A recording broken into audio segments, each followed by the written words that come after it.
Hey, Tommy from the Run Testers. In this video, we are going to be talking about 2024. So all the things that we're looking forward to over the course of the year, some of the things that we know about, some that we have no idea about, and just diving in and working out what it is that we think the running shoe world is going to be looking like in 2024. At the point of publishing this video, we have actually got hold of the Puma Velocity Nitro 3, so Nick is very happy. You can go onto the channel and you can find a first run review of that shoe. This video is also part of the podcast, so if you're planning on listening to the podcast, maybe don't watch this video. Right, let's dive in and talk about the year.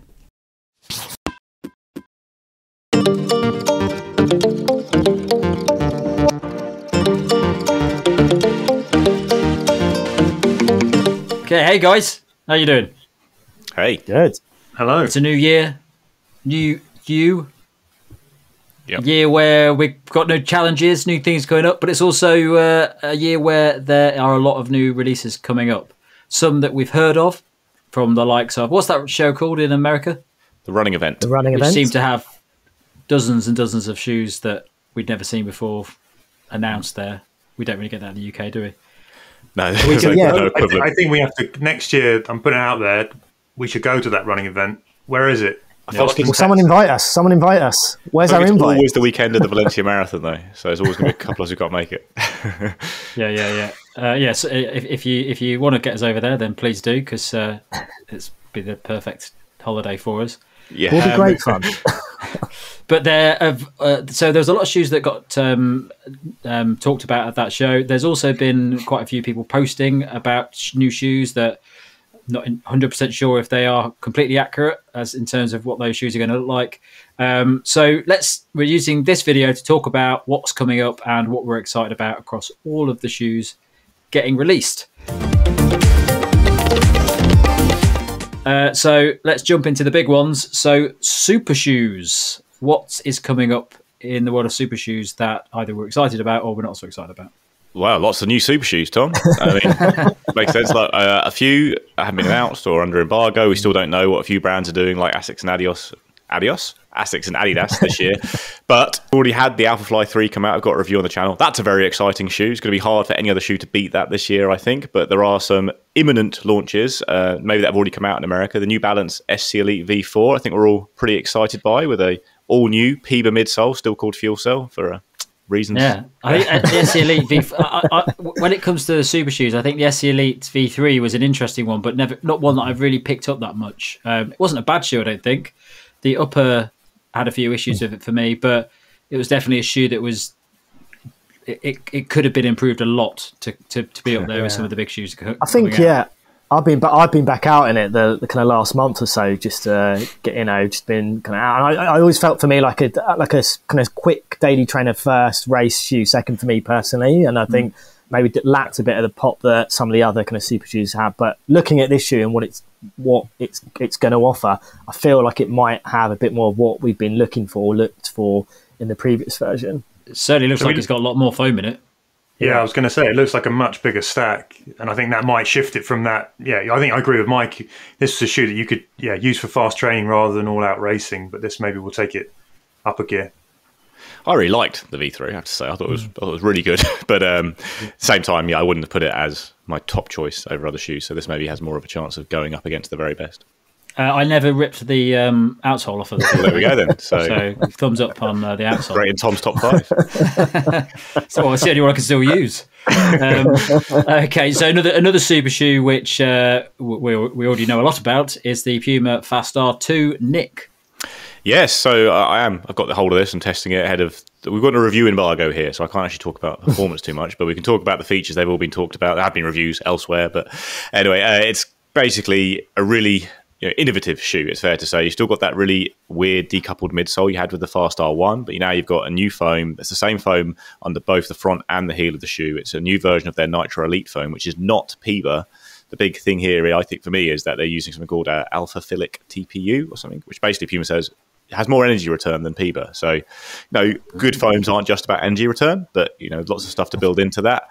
But very interesting, obviously, if this is a new area that lots of brands might start looking at, if Puma are correct and how good this foam is. It's also got a very exaggerated plate with an underbite. Basically, the plate's been extended out of the front of the shoe, almost to create a longer lever to see if that will create more efficiency. I think Puma says something like you'll take 50 less steps over the course of a marathon, that kind of thing.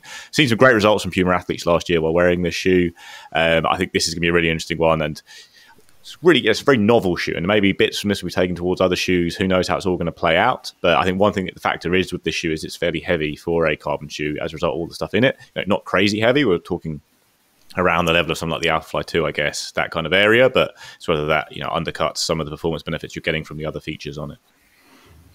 Interesting. And so it's safe to say that the Puma Fast Star original was a little bit of a shoe that didn't really hit the mainstream very much. A lot of people, we saw a lot about it, but I don't think I've hardly ever seen anyone running in it. So do you think it's likely this might be one that is a little bit more tailored towards the broader market?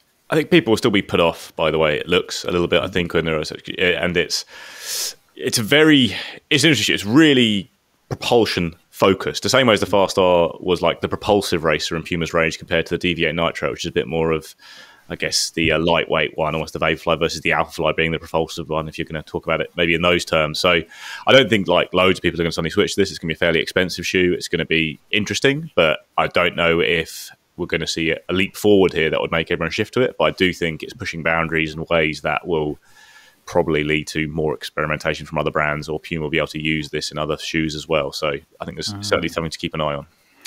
Okay, and then the only other one I've got on my list here is the Brooks Hyperion Elite 4, which I have to say I know nothing about. So, yeah. New foam for Brooks. Big hope that they're going to really hit it with this new foam. We don't know much about it, actually, whether it's Puma based or anything like that. I think it's another nitrogen infused foam, some material.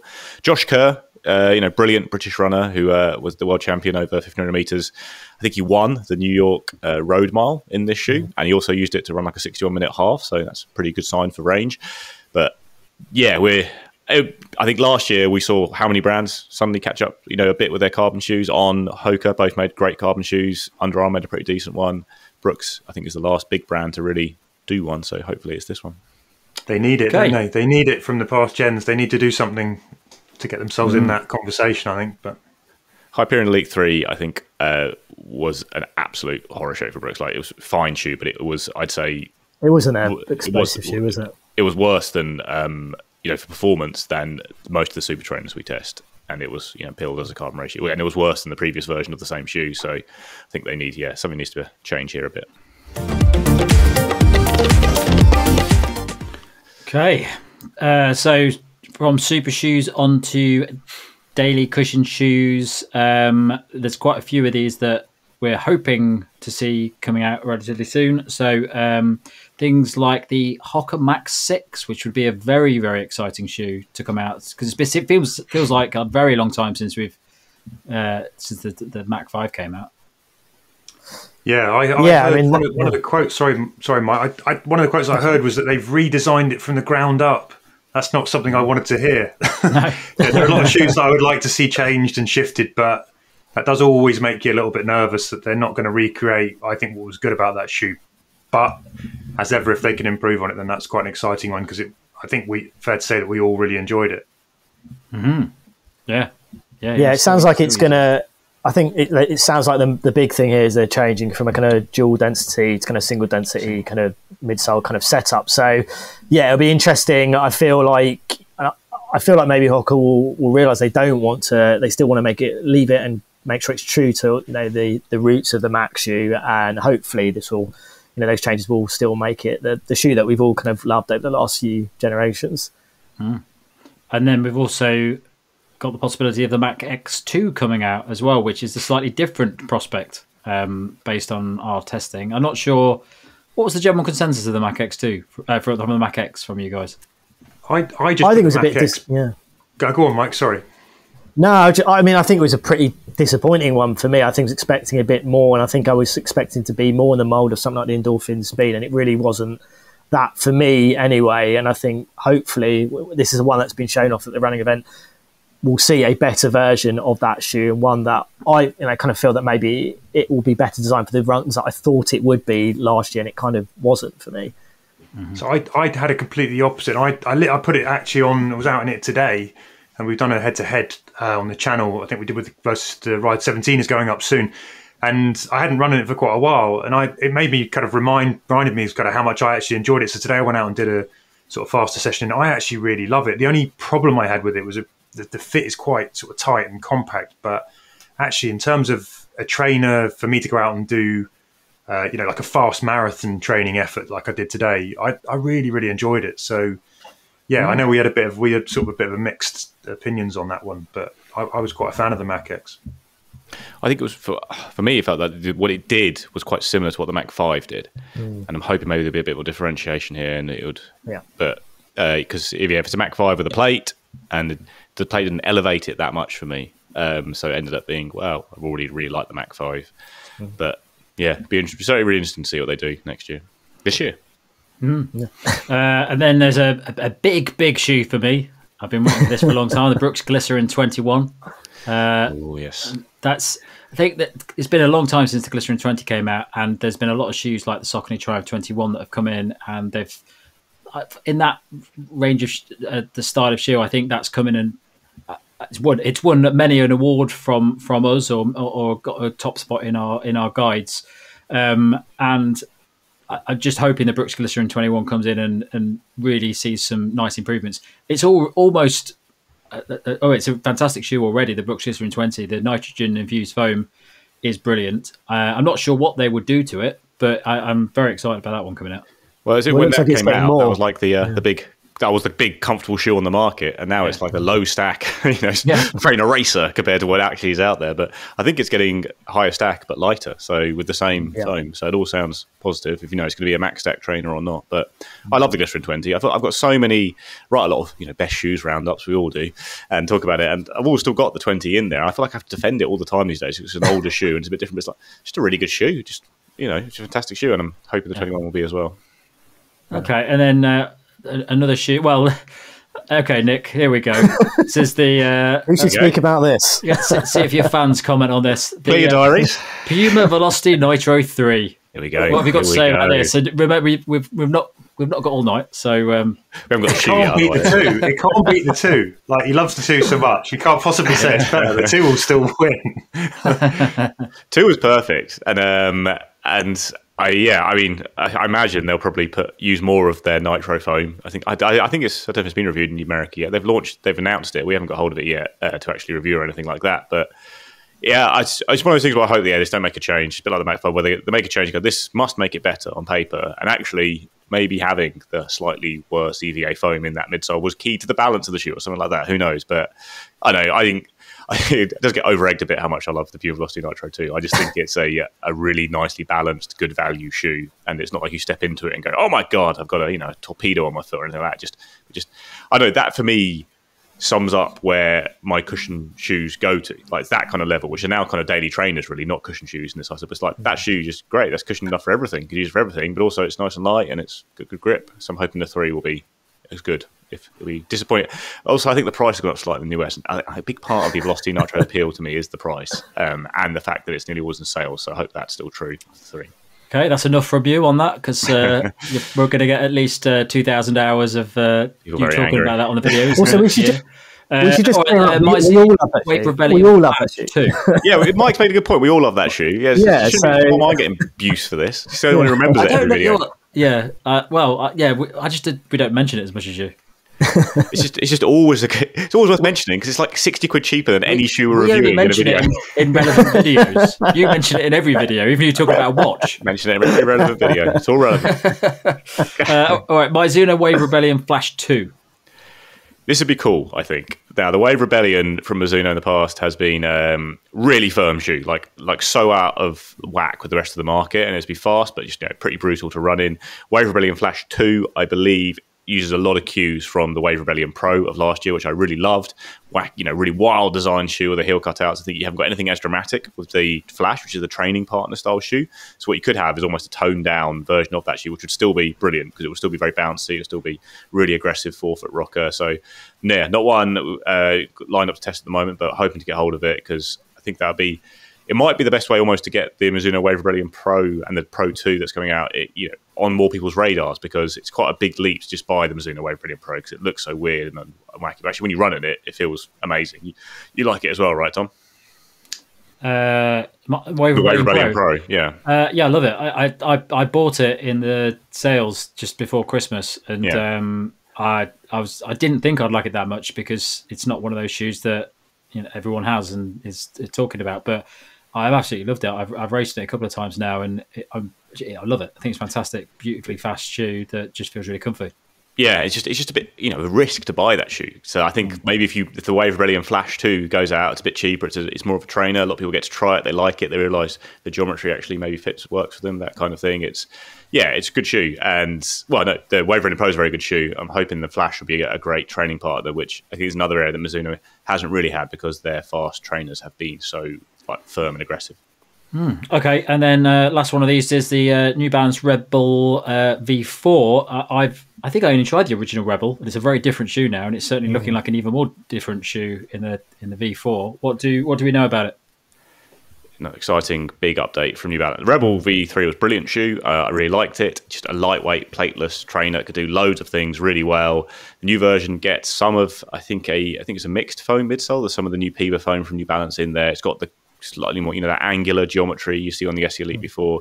Some positive stuff coming out from the US. I think it's just going to be one of those categories of shoes that I really like, which is the lightweight, plateless, do-it-all trainer that's got a bouncy foam in the midsole, just a bit like the Mach 5, but with that slightly bouncier New Balance foams in there. And yeah, really excited to test that one actually. Probably even more excited than some of the carbon shoes. I think that's one I'm really looking forward to trying as a potential just do-it-all great shoe that should be reasonable value.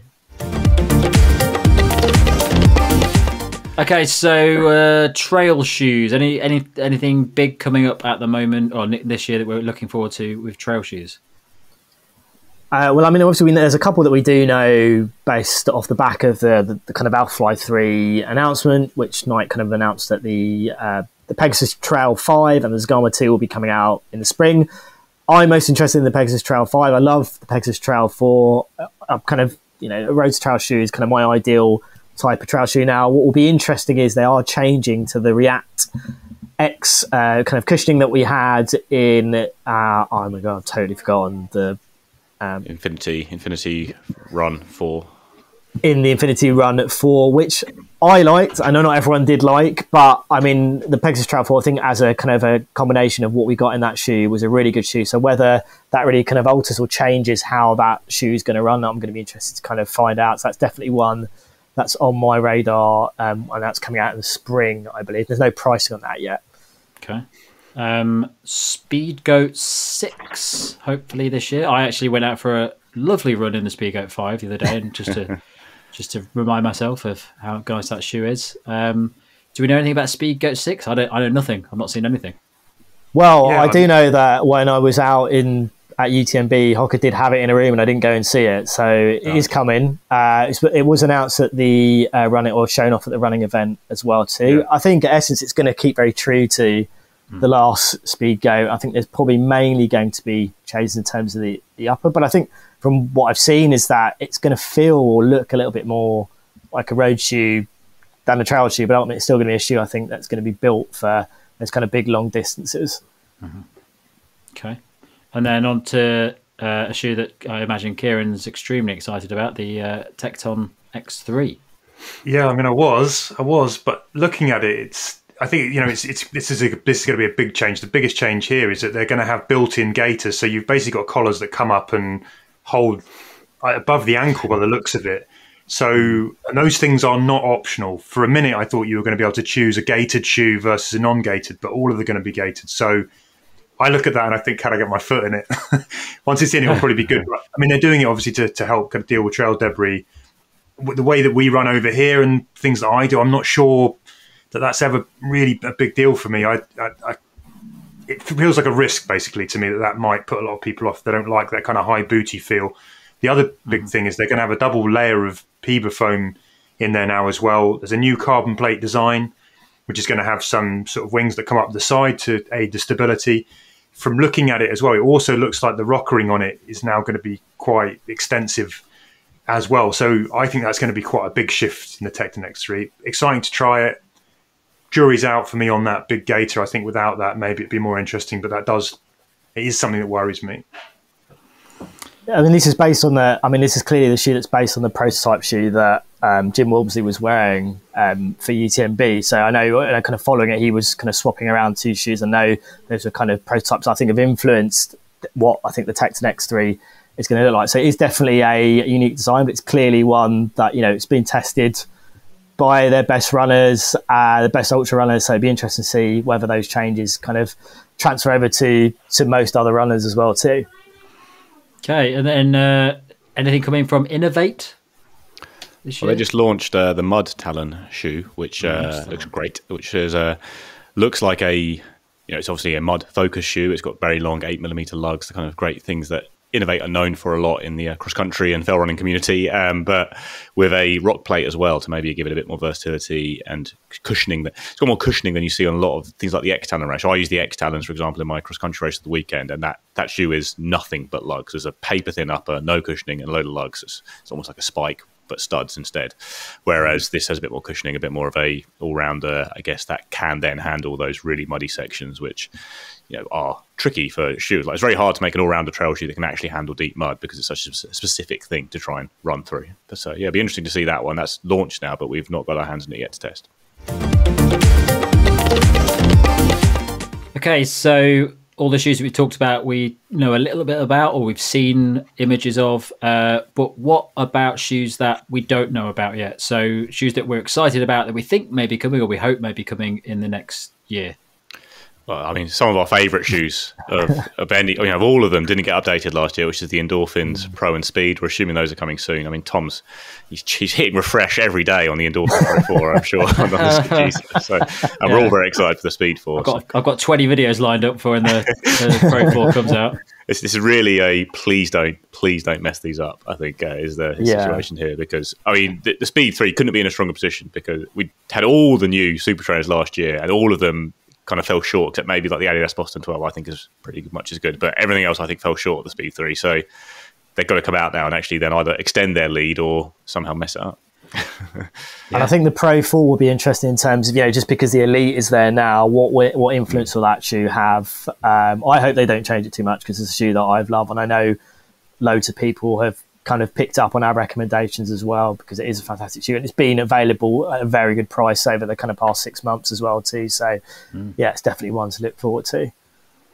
Okay, and the Pro Evo 1 has been released, but not really to the general public. I mean, it's basically been incredibly interesting to see what Adidas does this year, whether they actually intend on giving that shoe a big release where people are going to have a chance to buy it and how many they're going to sell at that ridiculous price point and that kind of thing, or we see the Adidas Pro 4 come in with maybe a few bits taken from the Pro Evo 1's design, and that is really the de facto shoe they're actually planning to sell, and the Pro Evo 1 is more the elite shoe they'll put on very limited sale occasionally. I haven't seen them in the wild yet. It'd be amazing to see if I turn up one day at Battersea for a half marathon and someone's in the Pro Evo 1. Or if that simply is never going to happen. We don't really know if it's going to be the Adidas Pro 4. It would be great to see what that's like as well. Yeah. Okay. And then I suppose the only other big race shoe, which hasn't had an update for quite some time, is the ASICS Metaspeed Sky Plus, which should be an interesting one if that sees a new version come out. Be interesting to see if they also go Edge Plus, as well. Whether they keep with that or whether they go all in on Sky Plus. But yeah, ASICS, the Metaspeed Sky Plus, a very good shoe. Was happy to take a year out. Things get forgotten a bit, but you go and look at them and go, no, that's still very good, up there with anything. So hopefully it'll be a good newer shoe. And then one which, again, I've actually just thought of two other shoes which I'm very excited about. But one of them is the ASICS Super Blast 2. Yeah. Which I'm a bit worried about this because I loved the original Nova Blast, and then over time, over two versions, I liked it less and less. And I'm worried that I love the Super Blast so much that the second one, if they tweak it too much, it's actually going to lose the magic of the first one. So I'm very excited about it, but also for something that expensive, if it's not as good as that first one, it's a big risk. This one. I'd almost still they should leave. I mean, it hasn't really. I mean, as much as we love it, and it gets talked about a lot in kind of geeky running communities like us, but I don't know if it's really hit the mainstream yet. I think almost the best thing that will happen with the Super Blast 2 would be the Super Blast 1 getting a nice big discount and a few more people getting to have a go on it. But I don't see what they should do to that yet. Until you see, I mean, maybe you see something with the new meta speeds, and then you go, oh, they're going to incorporate some of that new foam or something like that. Maybe there's new foams, things like that. But yeah, Superlast 2, just keep the Superlast 1, but make it 100 quid instead of 200. That'd be ideal. Nice. And then the two that I've forgotten to add into this list are obviously the New Balance More V5. No one cares. Yeah, and then have you seen the New Balance Balos? Oh yeah, you were. Tom was trying to make me get interested in this the other day. It does sound quite good. It's like a big shoe, but with the foam, new foam. It's got like a really light foam in it. Yeah, it's. I suppose it's like the More V5, but with a new sort of lighter, speedier foam in it. Okay, Balos. You know what that means? No, do you know what it means? No, I'd be interested. It must have some kind of meaning. We know what rebel means. Maybe what super comp maybe means. It's like a different language for balance. Could be. Certainly a valid guess, Tom. Well, we'll find out soon, no doubt. I just don't think we are going to find out. Well, I'm sure somebody will comment. Great. Okay, so that is our initial preview chat of what we're excited about coming up in terms of running shoes for 2024. That's it from us. Thanks a lot for watching. Don't forget to like, subscribe, click the little bell, all those sorts of things that make us happy. And check the channel out for all the new reviews we've got coming out at the moment. Right, catch you next time.